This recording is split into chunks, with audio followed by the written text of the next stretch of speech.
Commissioner Malema. Thank you very much, CJ. I just want to ask you 2 questions quickly, and then I'll tell you why I'm asking those questions. What is your understanding of a judicial temperament?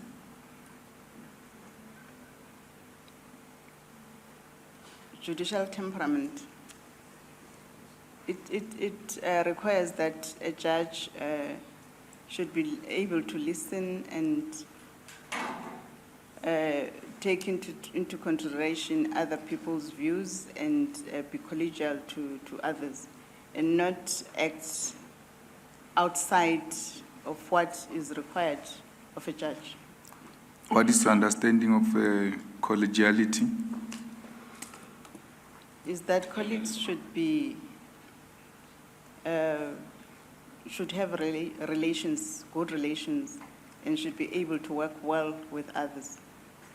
So when I walked in here, the CJ was still conducting the interview, and the way you were responding to her, at the beginning I thought maybe the CJ explained your relations before I came in, and maybe you know each other from somewhere else, because you kept on interjecting her and not allowing her to finish her points. And I was like, does she have a problem with her or what?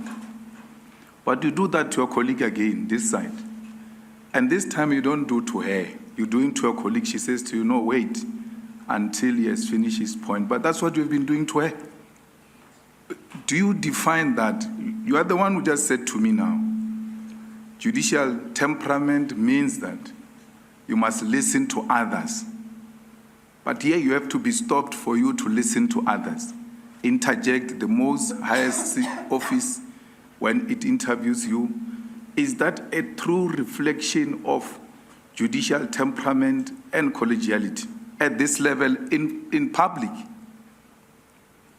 Commissioner Malema, I didn't see that as an interjection. I thought the Chief Justice had finished her questions, and I thought Commissioner Gamble had finished his questions. If I have interjected, I do apologize. It was not my intention to interject. Thank you, CJ. Thank you, Commissioner Malema. Commissioner Maimang. Thank you, CJ. Good afternoon, Judge Mandame. Good afternoon, Commissioner. Yes, just one from my side. You did mention that it's easy for you to interact with the acting judge president upon that is the question that was posed by Judge Campbell. So now the question that I want to pose is, given the key areas that you have raised as part of your vision, and with the relationship that you have painted around the dire situation of permanent judges in terms of circuit courts, the question that I want to pose is,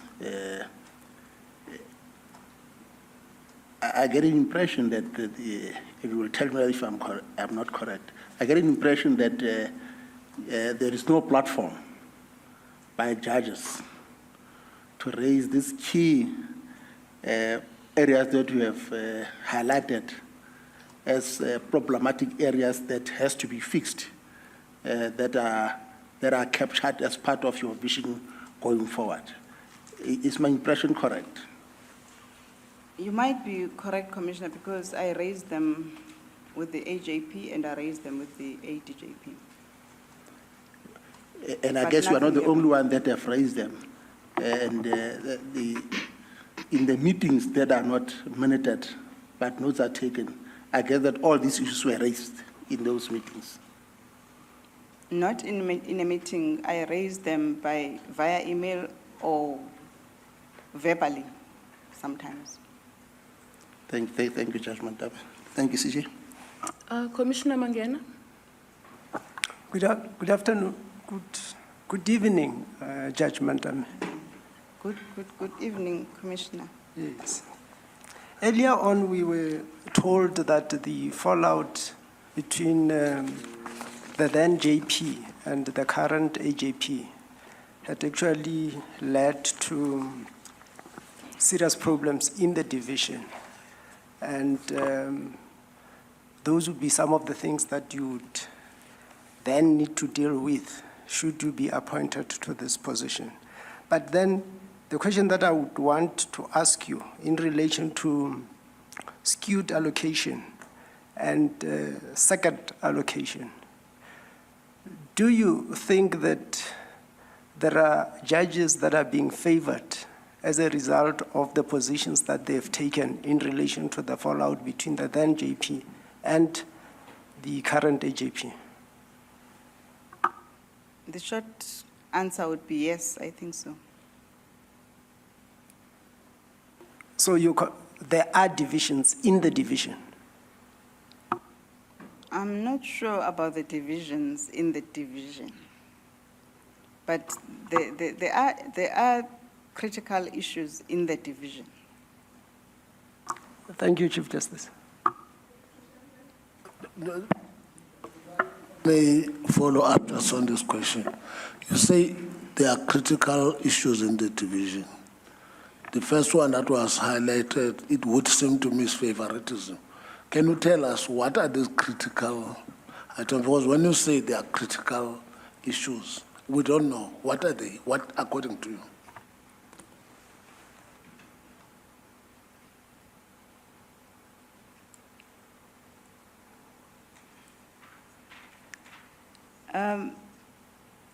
Commissioner Nukes, I don't know whether I should talk about individuals in this commission that are being favored, or there's a perception that they are being favored. But there is that perception, without calling names. Yeah, please don't mention names.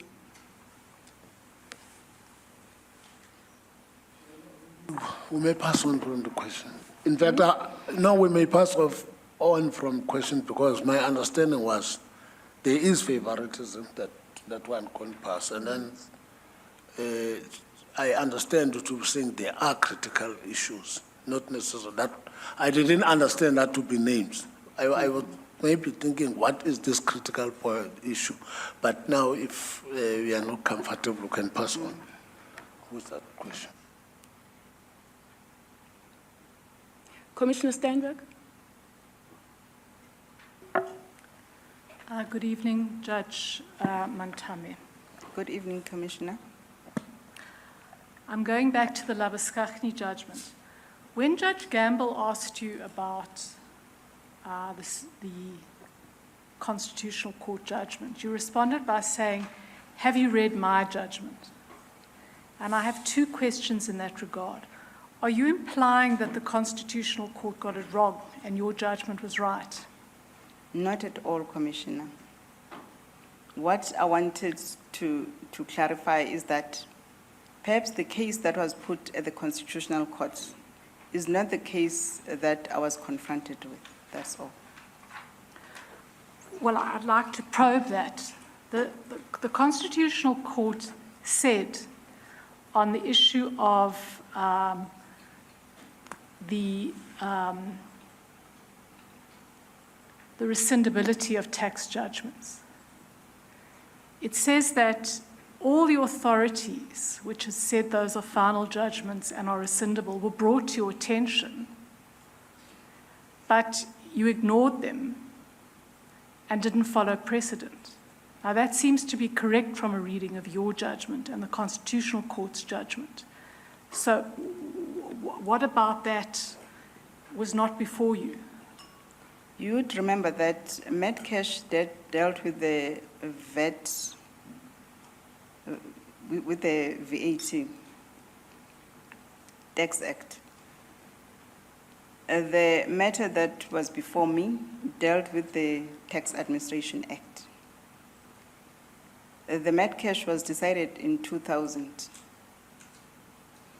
The judgments that I relied on were provincial divisions that were recent, and some of them spoke on what was happening in that matter, that they referred to the Tax Act, to the TAA. So the Tax Act TAA in my view, was addressed more better in the recent judgments of the provincial division, in the judgments of the provincial divisions than what was at play in the Metcash. Remember, Metcash didn't deal with the rescindability of civil judgments. The Concord in that matter dealt with the declaration of sections of the VAT Act unconstitutional. Well, the court here also comments that you didn't explain that. You didn't actually distinguish. You didn't take into account a whole lot of authority, and you didn't explain what you've just explained now, which I think is correct. Yeah. That's why I said I do accept that criticism. Sorry. No, carry on. Because my judgment was not thumbsucked. It came from precedents from the provincial division. My second question also relates to your answer to Judge Gamble. And following on from Commissioner Malema, when he asked you about the Constitutional Court judgment and you said, well, have you read mine? Do you think that displays collegiality and an appropriate judicial temperament? I thought by asking that question, it was going to have a balance on what was before me and what was dealt with by the Constitutional Court. I didn't in any manner try to disrespect Judge Gamble. Thank you.